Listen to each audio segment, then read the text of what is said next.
Sus Biblias en el libro de Génesis capítulo 3. Génesis capítulo 3. Y vamos a meditar en este capítulo, no todo el capítulo, solamente los versículos del 1 hasta el 16. Y el título del mensaje de esta mañana, el título del mensaje es El primer evangelio. El primer evangelio. Ese es el título del mensaje de esta mañana basado en este pasaje bíblico. El primer evangelio.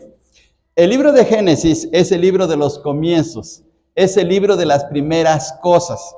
Aquí encontramos los primeros animales, el primer hombre, la primera mujer, el primer matrimonio, el primer pecado, etcétera, etcétera. Encontramos aquí las primeras cosas en el libro de Génesis. La palabra Génesis significa comienzo o principio. El libro de Génesis significa comienzo o principio, porque aquí se da comienzo a la creación, se da comienzo al hombre, se da comienzo al matrimonio, se da comienzo a la familia, etcétera, etcétera. Entonces, por eso se le llama así Génesis. Génesis. En el hebreo aparece con un nombre totalmente diferente, porque se utiliza el primer versículo cuando dice en el principio, y en el hebreo se pronuncia Bereshit, y Bereshit es la palabra hebrea para referirse a este libro, pero en el español y en nuestra Biblia es Génesis, así es. Bien, les invito que ustedes ahí en su lugar, hermanos, vayan leyendo este pasaje. Estamos en Génesis 3 del 1 al 16, dice: Pero la serpiente era astuta, más que todos los animales del campo que Jehová Dios había hecho, la cual dijo a la mujer: ¿con que Dios os ha dicho, no comáis de todo árbol del huerto? Y la mujer respondió a la serpiente: del fruto de los árboles del huerto podemos comer, pero del fruto del árbol que está en medio del huerto, dijo Dios, no comeréis de él, ni le tocaréis para que no muráis. Entonces la serpiente dijo a la mujer: no moriréis, sino que sabe Dios que el día que comáis de él serán abiertos vuestros ojos y seréis como Dios, sabiendo el bien y el mal. Y vio la mujer que el árbol era bueno para comer y que era agradable a los ojos y árbol codiciable para alcanzar la sabiduría, y tomó de su fruto y comió y dio también a su marido, el cual comió así como ella. Entonces fueron abiertos los ojos de ambos y conocieron que estaban desnudos. Entonces cosieron hojas de higuera y se hicieron delantales. Y oyeron la voz de Jehová Dios que se paseaba en el huerto al aire del día, y el hombre y su mujer se escondieron de la presencia de Jehová Dios entre los árboles del huerto. Mas Jehová Dios llamó al hombre y le dijo: ¿dónde estás tú? Y él respondió: oí tu voz en el huerto y tuve miedo, porque estaba desnudo y me escondí. Y Dios le dijo: ¿quién te enseñó que estabas desnudo? ¿Has comido del árbol que yo te mandé no comieses? Y el hombre respondió: la mujer que me diste por compañera me dio del árbol y yo comí. Entonces Jehová Dios dijo a la mujer: ¿qué es lo que has hecho? Y dijo la mujer: la serpiente me engañó y comí. Y Jehová Dios dijo a la serpiente: por cuanto esto hiciste, maldita serás entre todas las bestias y entre todos los animales del campo. Sobre tu pecho andarás y polvo comerás todos los días de tu vida. Y pondré enemistad entre ti y la mujer, y entre tu simiente y la simiente suya. Esta te herirá en la cabeza y tú le herirás en el calcañar. A la mujer dijo: multiplicaré en gran manera los dolores de tus preñeces, con dolor darás a luz los hijos, y tu deseo será para tu marido, y él se enseñoreará de ti. Hasta ahí nada más la lectura, ¿sí? Los versículos del 1 al 16. El primer evangelio. Encontramos, hermanos, aquí el origen de todos los problemas del mundo, de todo lo que estamos viviendo en nuestra sociedad, en nuestra vida personal, en nuestra familia. El origen, la fuente de todos los problemas que tenemos, hermanos, está aquí en este capítulo 3. Lo que estamos viendo de la injusticia, lo que estamos viendo de la violencia, lo que estamos viendo de los temores, lo que estamos viendo de las enfermedades, lo que estamos viendo acerca de todo lo que pasa en la sociedad y lo que pasa también en nosotros, en nuestras familias, aquí está el principio. Dios en su gran amor, Dios en su plan precioso, colocó al hombre en el jardín del Edén. Y no era el plan de Dios que el hombre cometiera el pecado. Dios le puso ahí una prueba, pero Dios no quería que el hombre viviera mal. El deseo de Dios era que el hombre pudiese llenar toda la tierra, pudiese administrarla y poder vivir feliz por generaciones y generaciones. Por favor, vayamos a lo que dice el capítulo 1. Fijémonos, hermanos, lo que dice el capítulo 1 de Génesis y veamos el versículo. Vamos a leer, por favor, el versículo 29, que dice de la siguiente manera. Y dijo Dios, he aquí os he dado toda la planta que da semilla que está sobre la tierra, y todo árbol que hay fruto y que da semilla os serán para comer. Y toda bestia de la tierra y todas las aves de los cielos y todo lo que se arrastra sobre la tierra en que hay vida, toda planta verde le será para comer. Y fue así. Dios deseaba que en el jardín del Edén tuviese todo lo necesario, que pudiese disfrutar en su vida, en su matrimonio, en sus hijos, todas las situaciones que Dios les estaba dando a ellos. Pero les dio un mandamiento, fíjense bien, les dio un mandamiento, versículo 28, vamos a regresar por favor, versículo 28. Dice, y los bendijo Dios y les dijo, fructificad y multiplicaos, llenad la tierra y sojuzgadla y señoread. Dos cosas le pidió Dios al hombre. Primero, llena la tierra, ten hijos, ten nietos, ten bisnietos. Llena la tierra, ten tu familia, ten familias, ¿sí? Y Dios le estaba diciendo así al hombre para que de esta manera la tierra se poblara. No era el plan de Dios que viviera de una manera en desdicha, en desgracia, en problemas, en necesidades. No era el plan de Dios. Y Dios le dijo al hombre incluso, puedes dominar la tierra, puedes señorearte de la tierra. Dios colocó, y dice un comentario de la Biblia, Dios colocó al hombre como el virrey para que la administrara y pudiera disfrutar de la tierra. Pero el capítulo 3 cambia toda la historia, porque el hombre iba bien, tenía una buena relación. En el capítulo 2 de Génesis encontramos que había una buena relación entre él y su esposa, pero en el capítulo 3 encontramos que todas las cosas se vuelven negras, oscuras y tristes. ¿Por qué ocurrió eso? Porque ocurrió una situación muy grave. En ese capítulo 3, en ese pasaje que acabamos de leer, vamos a ver cuatro cosas. La tentación hacia el hombre. Número 2, la caída del hombre. Número 3, las consecuencias de la caída del hombre. Y número 4, la solución a la caída del hombre. Fíjense bien. Número 1, la tentación al hombre. Número 2, la caída del hombre. Número 3, las consecuencias de la caída del hombre. Y número 4, la solución a la caída del hombre. Dios deseaba que el hombre fuera feliz, que viviera en una manera en armonía con la creación y especialmente con Dios. El primer deber del hombre es la adoración a Dios. En Juan capítulo 24, Juan 4:24, dice el Señor Jesús que Dios busca adoradores que le adoren en espíritu y en verdad. Dios desea que le adoremos, que le amemos, que le sirvamos, que vivamos en una relación grandiosa con Él, porque de eso va a depender nuestra bendición.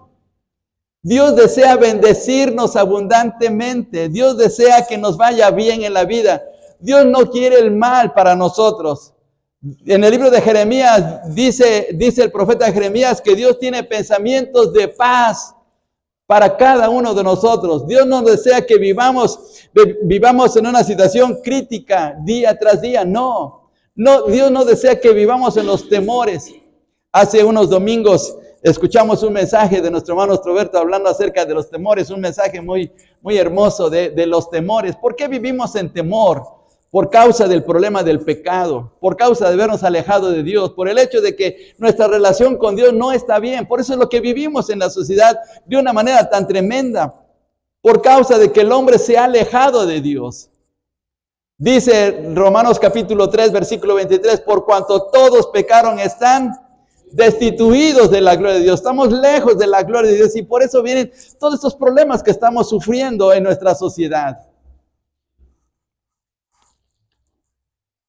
La gente extraña que en sus pueblos antes salían 10, 11 de la noche a dar un paseo, ir a su parque, poder disfrutar en este tiempo de calor, de una nieve, de poder estar juntos con su familia. Ahora no lo pueden hacer. Ahora aún los pueblos más pequeños están llenos de violencia. Ahora la gente tiene que esconderse, ahora la gente tiene que cerrar sus puertas, ahora la gente ya no puede salir con plena libertad. ¿Por qué? Porque estamos viviendo en una situación muy triste y caótica por causa del pecado. Porque el hombre se ha alejado de Dios, pero no era el plan de Dios eso. Cuando lleguemos al cielo, hermanos, las cosas van a cambiar totalmente, porque en el cielo va a haber un reino de paz, de amor, de armonía y de bendición y totalmente diferente a lo que Dios quería aquí en la tierra.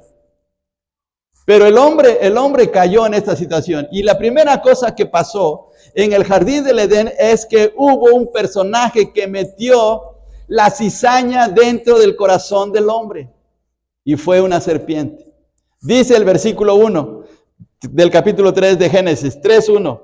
Pero la serpiente era astuta más que todos los animales del campo que Jehová Dios había hecho, la cual dijo a la mujer. Aquí en este pasaje, hermanos, no es realmente la serpiente, sino la persona que está en la serpiente. A veces pensamos, ya va una víbora y esa víbora es bien mala. Bueno, en la naturaleza Dios creó los animales. En la naturaleza hay animales ponzoñosos y hay animales que son dóciles y hay animales que son mansos y hay animales que son feroces y etcétera. Pero Dios los creó en una armonía muy especial. Existen niveles de alimentación de tal manera que hay unos animales que son más pasivos y hay animales que son más agresivos, pero todo en una armonía. La serpiente no tenía el problema, no era la serpiente como animal, sino quien estaba dentro de la serpiente. ¿Y quién era la serpiente? Era el diablo, era Satanás, que estaba tomando el lugar de esa serpiente. El astuto no era la serpiente, era el diablo. El diablo trajo la tentación al hombre, no Dios. Dios nunca pone la tentación en el corazón del hombre. Dios no puede ser tentado, porque Dios es infinitamente santo y puro. Santiago capítulo 1 dice de la siguiente manera, les invito a que vayamos a nuestras Biblias, en Santiago capítulo 1, por favor.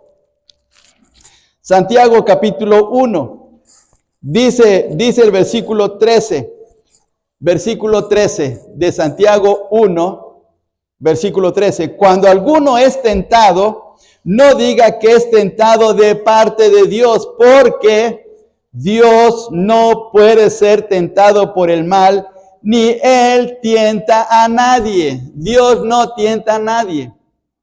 La tentación no viene de Dios. ¿Por qué no viene de Dios la tentación? Porque la tentación tiene el propósito de hacernos caer en el pecado. Ahora, Dios sí nos prueba. Es una cosa diferente. Cuando Dios nos prueba, cuando Dios nos pone bajo una situación difícil, es porque Dios quiere hacer algo grande en nuestras vidas o porque quiere darnos una bendición especial. Dios probó a Abraham, Dios probó a muchos siervos de él, Dios probó incluso hasta Job, pero la tentación siempre viene con la finalidad de hacernos caer en lo malo, en el pecado. Hay una gran diferencia entre una tentación y una prueba. Dios sí nos prueba, pero no nos tienta. El diablo nos tienta, pero no nos prueba.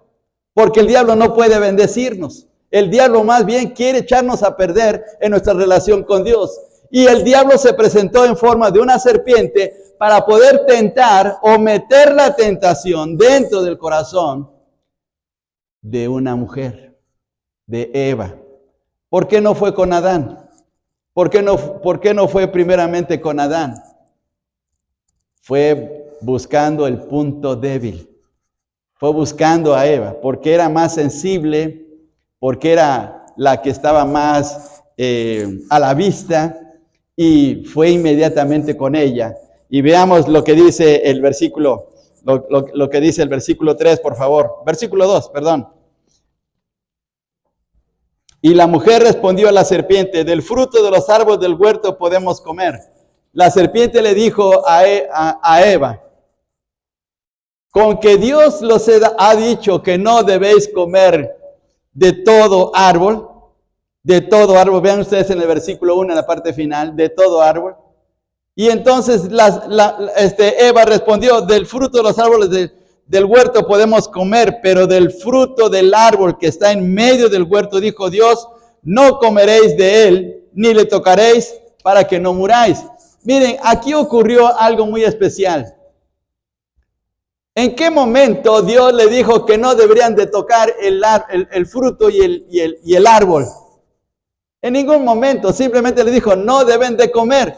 Pero aquí le agregó Eva, le exageró. Se dejó llevar por la tentación y al pensar que no podía comer o que debería de comer de ese fruto, mejor dicho, le exageró diciendo, ni siquiera Dios nos manda a tocarlo. Dios no le dijo eso. Dios simplemente le dijo, no deben de comer de ese fruto, de ese árbol. Alguien dijo que cuando nos ponemos a discutir con el diablo, perdemos. Cuando nos ponemos a discutir con el diablo, perdemos, porque el diablo siempre va a ser más astuto que nosotros. Y siempre va a buscar la manera de hacernos caer. Y así ocurrió con Eva. Eva no tenía por qué estar dialogando con él. Miren, aquí hay un problema muy especial. Aquí se origina el primer desafío a la autoridad. ¿Por qué el primer desafío? Porque Eva le tuvo que haber dicho a Adán, Adán, esa serpiente me está hablando, yo quiero que tú hables con él, con esa serpiente, porque no es conmigo. Tú eres mi cabeza, tú eres mi autoridad, tú eres mi marido, tú tienes que ir a hablar con esa serpiente. Pero Eva se le hizo fácil hablar con la serpiente. Miren qué problema es eso. Cuando el abonero, bueno, ya ahora ya no pasan tanto los aboneros, pero antes, cuando pasaban los aboneros a vender las vajillas, ¿quiénes abrían? Pues las mujeres. Y luego el abonero le decía, mire esta vajilla que es lo mejor y que aquí va a preparar sus buenos alimentos y va a hacer feliz a su esposo y etcétera. Y luego la esposa tomaba la decisión, sí, la compro. Y se metía en un problema, porque no se lo decía al esposo. Luego hasta lo hacía en oculto. Así ocurrió con Eva, hizo algo en oculto. Debió de haberle dicho a Adán, Adán, encárgate de este asunto. Yo no tengo por qué hablar con la serpiente, ella tiene que hablar contigo. Y entonces aquí viene el primer problema de autoridad. Porque empezó a dialogar con la serpiente Eva y pues resulta que falló. En la tentación fue seducida de una manera muy especial porque fíjese bien cómo se le presentó el fruto. Dice en el versículo, vamos a regresar por favor al capítulo 3. En el versículo 6 dice, vio la mujer que el árbol era bueno para comer. Fíjense bien las palabras que aparecen en ese versículo. Vio la mujer que el árbol era bueno para comer y que era agradable para los ojos y árbol codiciable para alcanzar la sabiduría. Bueno, agradable y codiciable. Se quedó deslumbrada Eva. Se quedó deslumbrada al poder ver ese fruto. Bueno, aquí tenemos un pasaje muy claro que nos dice que el fruto era una manzana, ¿verdad? ¿Era una manzana o no era una manzana? Pues aquí nos lo dice, ¿verdad?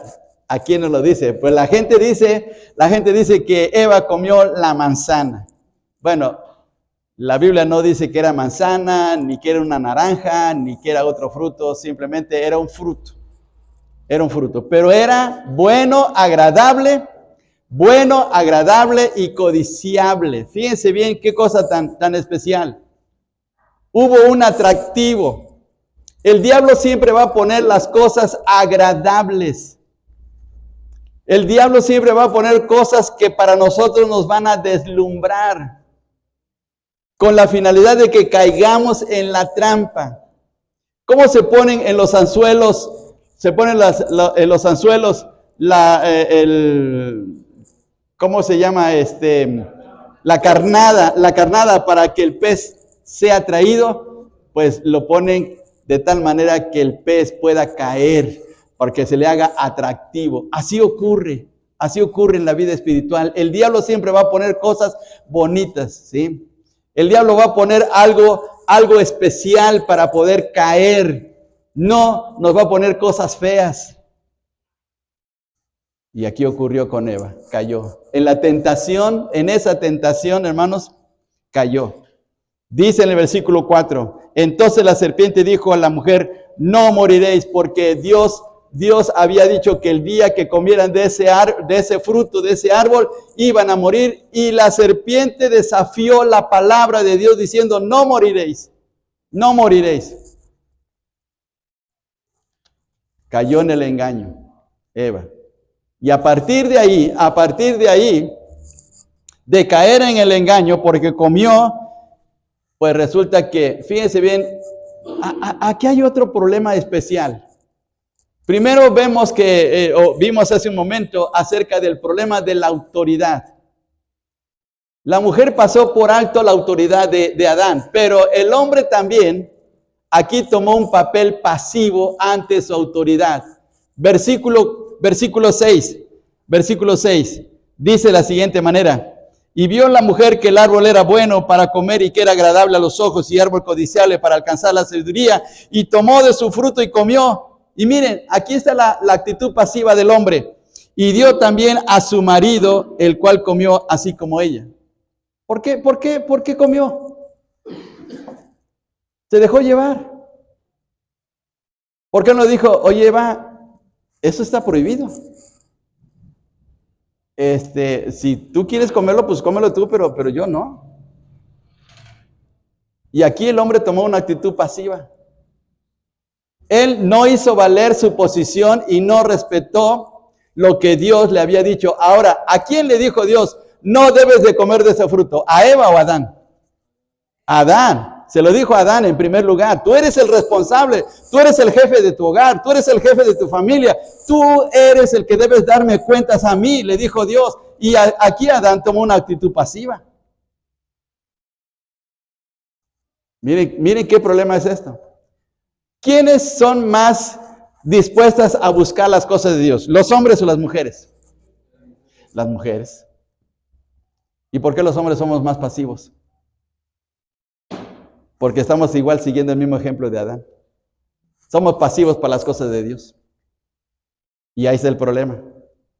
Por eso es que las mujeres a veces toman un papel que no le corresponde, pero que lo toman porque uno es pasivo. ¿Sí? ¿Quiénes son las que van más a la escuela a preguntar por las calificaciones de los chamacos? Pues las mamás. ¿Quién está más en los hospitales para cuidar de la salud de los hijos enfermos? Las mamás.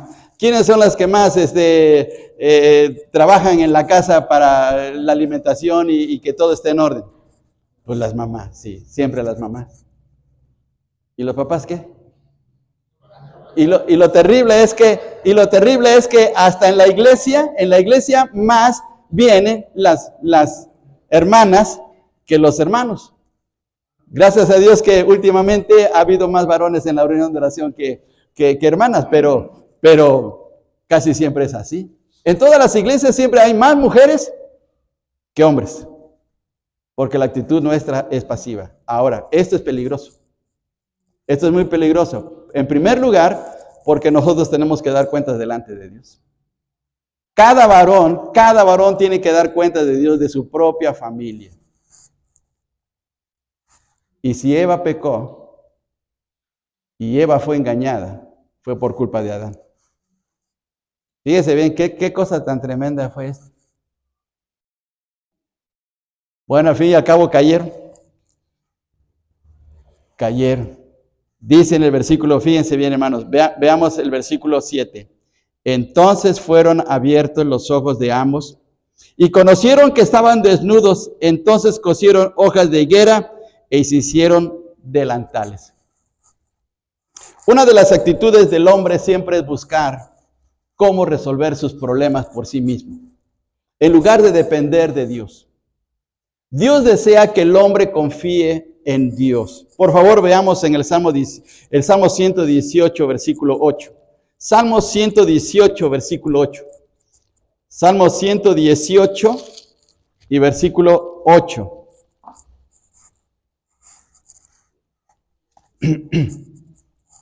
Lo leemos todos juntos, hermanos. Leamos la palabra del Señor. Salmo 118, versículo 8. Dice así, todos juntos. Mejor es confiar en Jehová que confiar en el hombre. Mejor es confiar en ¿quién? En Dios. Confiar en Dios. Dios desea que confiemos en Él. Dios conoce nuestras necesidades, Dios conoce nuestros problemas, Dios sabe perfectamente lo que nos pasa. Dios desea que confiemos en Él, pero aquí está el problema del hombre y ese es el problema de todos los tiempos y de todos los lugares. El hombre siempre quiere resolver sus situaciones por sí mismo. Dice el versículo 7 de Génesis 3 que el hombre cosió hojas de higuera y se hizo delantales para cubrir su desnudez.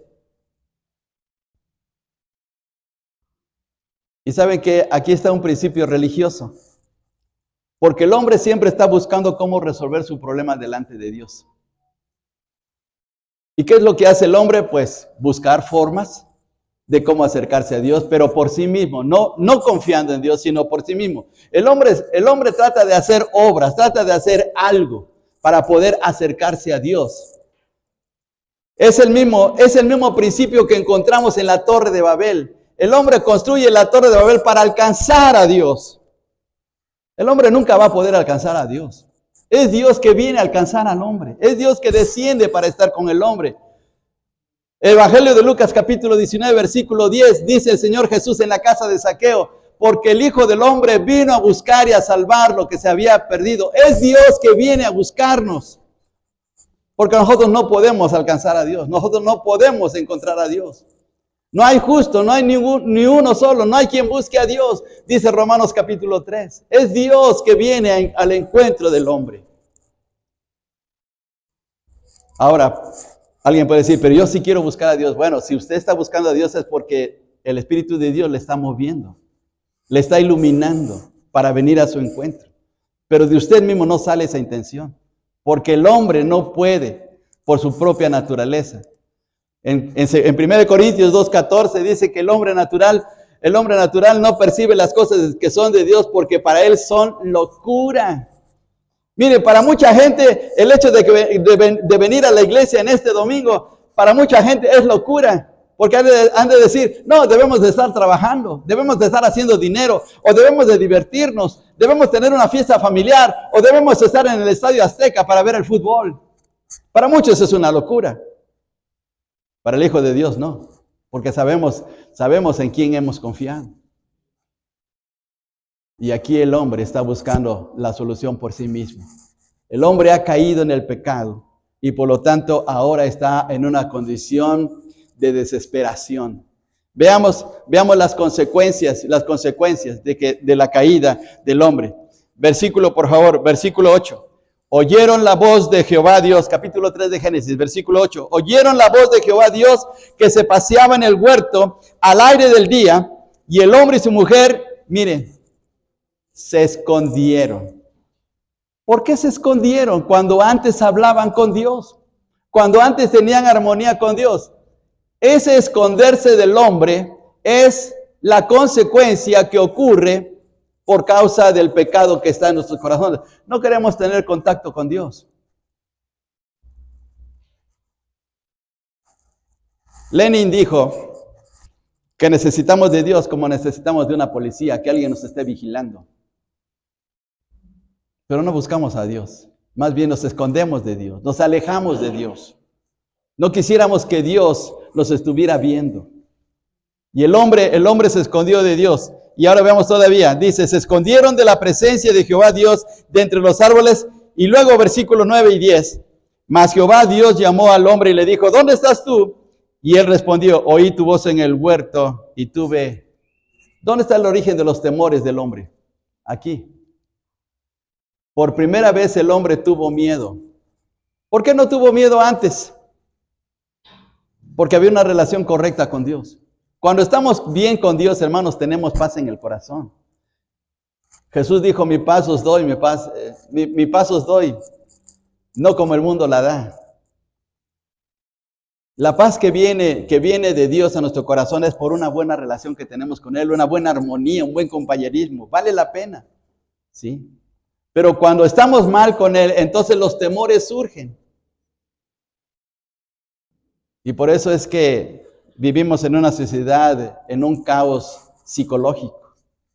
Hay mucho temor. Y cuando esos temores se convierten en algo más fuerte, se convierten en fobias y caemos en situaciones de males psicológicos, de enfermedades psicológicas. Porque el hombre está en una mala relación con Dios. Consecuencias de ese pecado. Y dice en el versículo 11, y Dios le dijo, ¿quién te enseñó que estabas desnudo? ¿Has comido del árbol que yo te mandé que no comieses? Y miren, versículo 2, el hombre respondió, la mujer que me diste por compañera me dio del árbol y yo comí. Aquí no hay una confesión. Aquí hay que buscar a quién echarle la culpa. Fíjense bien, se escondieron de Dios, tuvieron temor y ahora se justifica el hombre. Yo no fui Dios, fue ella. Pues ¿para qué me la diste? ¿Para qué me hiciste que me casara con ella? Ella es la culpable, ¿sí? Ella porque es de Oaxaca, porque es de Michoacán, por eso es así, Señor. Yo no soy. Yo soy bueno, Señor. Y siempre buscamos a quién echarle la culpa cuando hacemos cosas malas. Le echamos la culpa al presidente por su política, le echamos la culpa a la familia, le echamos la culpa al abuelo, le echamos la culpa a todo mundo y hasta le echan la culpa al pastor. ¿Sí? Es por el pastor, ¿sí? Siempre hay una manera de justificarse. Fíjense bien, ahí están 3 consecuencias de la caída del hombre. Esconderse de Dios, tener miedo y buscar a quién echarle la culpa. El hombre empezó ahí a fracturar su relación. Fracturó su relación con Dios y fracturó su relación de familia con su esposa. Cuando a Eva le preguntan lo mismo, fíjense bien la reacción de Eva, es lo mismo. Versículo 13. Entonces Jehová Dios dijo a la mujer, ¿qué es lo que has hecho? Y dijo la mujer, la serpiente me engañó y comí. Es lo mismo. Igual buscó, no le echó la culpa a Adán, pero le echó la culpa a la serpiente. Entonces ahí está el problema. Las consecuencias del pecado son terribles. Nos escondemos de Dios, fracturamos nuestra relación, nuestras relaciones sociales de amistad, de familia. Se puede definir, hermanos, se puede definir aquí, basado en este pasaje, lo que es el pecado. ¿Qué es el pecado? En el Nuevo Testamento hay 3 definiciones de pecado. Para el apóstol Juan, en su primera carta, pecado es la infracción de la ley. Para Santiago es no hacer lo bueno. El que sabe hacer lo bueno no lo hace, es pecado, dice Santiago. Para el apóstol Pablo en Romanos es no tener fe. Todo lo que no es de fe es pecado. Esas son las 3 definiciones que están en el Nuevo Testamento de pecado. Pero en el capítulo 3 podemos definir lo que es pecado. ¿Qué es pecado? Es la fractura de las relaciones, empezando con Dios. Se fracturó la relación con Dios, la armonía con Dios, y ahora se está fracturando la relación que hay dentro de la familia. Así comenzamos. Y de esto llevó a un desastre. Y todo lo que estamos viviendo en la actualidad tiene su origen aquí. Pareciera que todo se estaba volviendo negro, pero miren, aquí es donde interviene la gran misericordia de Dios. En el capítulo 3, versículo 15, encontramos lo que se conoce el primer evangelio. Dice el versículo 15, y pondré enemistad entre ti y la mujer, entre tu simiente y la simiente suya. Esta te herirá en la cabeza y tú le herirás en el calcañar. Estas palabras que Dios le está diciendo a Eva son lo que constituyen la primera promesa del gran plan de Dios en la salvación del hombre. La primera promesa que Dios le da al hombre de salvarle. Y dice de la siguiente manera, otra vez, y pondré enemistad entre ti, es decir, entre la serpiente y la mujer, entre tu simiente y la simiente suya. Esta te herirá en la cabeza y tú le herirás en el calcañar. Un descendiente a través de la historia, un descendiente de Eva iba a golpear en la cabeza a la serpiente, pero la serpiente a ese descendiente lo iba a herir en el calcañal. ¿Qué es el calcañal? El talón. Ahora, aquí, en este pasaje, está la gran victoria del Evangelio. Porque la simiente de la mujer iba a ser Cristo. Iba a ser Cristo. Que cuando llegara a la cruz del Calvario, ahí Satanás iba a herirlo en el talón. No fue crucificado en sus pies, no fue crucificado en sus manos, lo iba a herir. Ahora, el diablo solamente podía producir dolor en esa simiente, es decir, en ese hijo de Eva que en el futuro iba a venir. Solamente podía producirle dolor, pero nunca derrota. En cambio, el hijo, el descendiente de Eva, iba a darle un golpe mortal en la cabeza para terminar con su reinado. Y en la carta a los Colosenses, por favor, les invito a que vayamos a la carta a los Colosenses para que veamos lo que escribe el apóstol Pablo. En la carta a los Colosenses, en el capítulo 2, dice de la siguiente manera, versículos 13, del 13 hasta el versículo 15. Capítulo 2 de la carta a los Colosenses, del 13 al 15 del capítulo 2. Dice así: y a vosotros, estando muertos en pecados y en la incircuncisión de vuestra carne, os dio vida juntamente con él, perdonando todos los pecados, anulando el acta de los decretos que había contra nosotros y nos era contraria, quitándole de en medio y clavándole en la cruz. Y veamos el versículo 15. Y despojando a los principados y a las potestades, los exhibió públicamente, y mire esta palabra, triunfando sobre ellos. ¿Quiénes son ellos? Los principados y las potestades de las tinieblas, triunfando sobre ellos en la cruz. Ahí está el golpe definitivo de Jesús. En la cruz, Jesús triunfó sobre el diablo. Se cumplió esta promesa que Dios había dado a Eva. Pero aquí está el primer evangelio. ¿Cómo iba a poder ser derrotado el diablo? ¿Cómo podía ser solucionado el problema del pecado? ¿Cómo podíamos volver otra vez a la armonía con Dios y disfrutar de sus bendiciones? A través de lo que Cristo iba a hacer en la cruz. De lo que Cristo iba a triunfar sobre la serpiente. Y ahí está la solución para nuestras vidas. Cuando buscamos a Dios y le pedimos que Él perdone nuestros pecados, cuando le entregamos en confesión nuestro corazón, le decimos: Señor, yo sé que soy un pecador y yo sé que en mí nada bueno hay, pero Señor, limpia mi corazón y dame una nueva vida. Cambia mi corazón. Entonces Dios hace la obra, porque lo hace en base al sacrificio perfecto de su Hijo en la cruz. Que Él triunfó ahí sobre las potestades, sobre el diablo y solucionó el problema del pecado. Hay dos cosas que hace el Señor Jesús en relación al pecado. En primer lugar, quita la culpabilidad del pecado. Nos justifica porque Él murió a nuestro favor. Por eso dice la carta a los romanos: justificados pues por la fe tenemos paz para con Dios. Quita la culpabilidad, pero también quita el poder del pecado. Nos ayuda por medio de su sacrificio, nos ayuda a vivir una vida en victoria día tras día. ¿Por qué una persona con adicciones puede salir de ahí?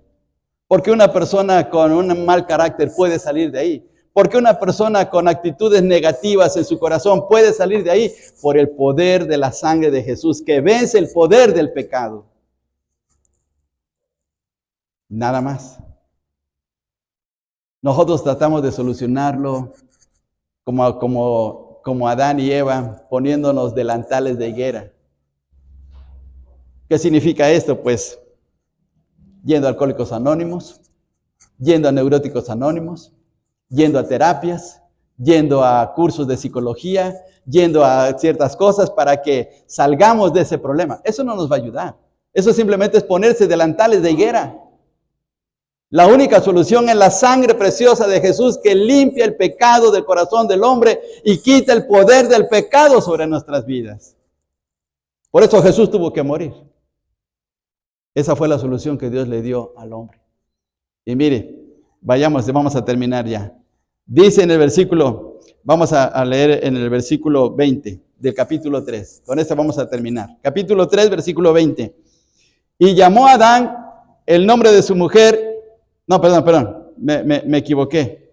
Es el versículo 21. Y Jehová Dios hizo al hombre y a su mujer túnicas de pieles y los vistió. ¿Qué hizo Dios? Tuvo que sacrificar animales inocentes. Ahí está el primer sacrificio que Dios hace.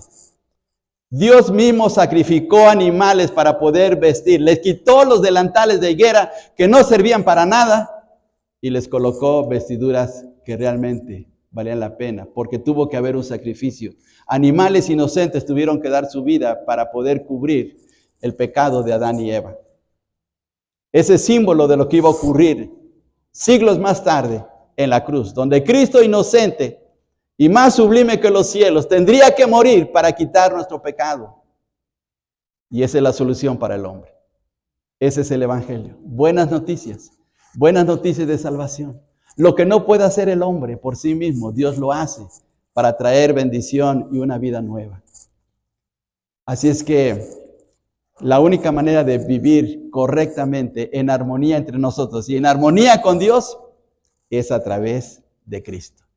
Cristo es la respuesta para el problema del hombre hoy en la actualidad. Como lo fue en la antigüedad, lo es también para nosotros. Cristo es la respuesta. Y ya nosotros tenemos que aceptar o rechazar la respuesta.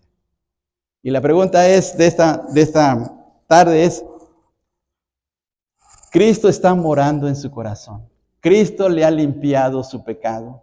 ¿Cristo ha quitado en su corazón la culpa del pecado y el poder del pecado?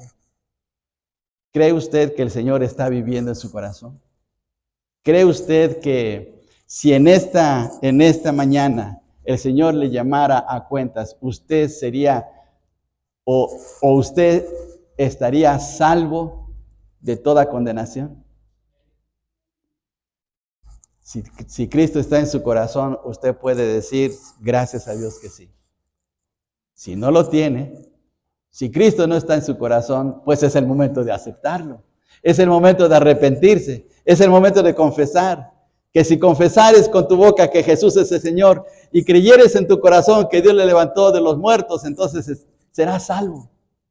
Hay que confesar, Señor, ven a mi corazón, te acepto en mi vida, quiero vivir para ti. Y ahí está la solución. Es un acto de fe. Mire, lo que no pudo hacer Adán y Eva, lo hizo el Señor por ellos, para darles perdón y restauración en sus vidas. Y lo mismo lo quiere hacer hoy. Entonces, hermanos, aquí está el primer evangelio. Miren qué bendición.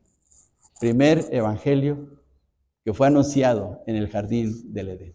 Vamos a orar, vamos a ponernos en pie, hermanos, y vamos a orar y darle gracias a Dios por su palabra. Padre, te damos muchas gracias por tu enseñanza, muchas gracias por la manera como nos has mostrado tu amor a través de tu Hijo Jesucristo. Señor, lo que nosotros no podíamos hacer, lo que nosotros hacíamos realmente era cubrirnos de esos delantales de higuera, sabiendo que no eran lo necesario ni eran lo correcto, pero tú nos ayudaste a través de tu Hijo y nos diste, Señor, una nueva vida. Pero si en esta mañana hay alguien que aún todavía no te acepta, si hay alguien que todavía no reconoce, Señor, lo que Jesucristo hizo en la cruz por salvarle, pedimos que tu Santo Espíritu haga la obra y que hables a su corazón. Pedimos, Señor, que tú seas el que te muestres con poder en su vida y le salves. Y a nosotros, ayúdanos a cada día a poder crecer más en este camino maravilloso, en esta vida tan especial, en esta salvación tan grande que nos has dado. Ayúdanos, Padre. Te lo pedimos en el bendito nombre de Jesús. Amén.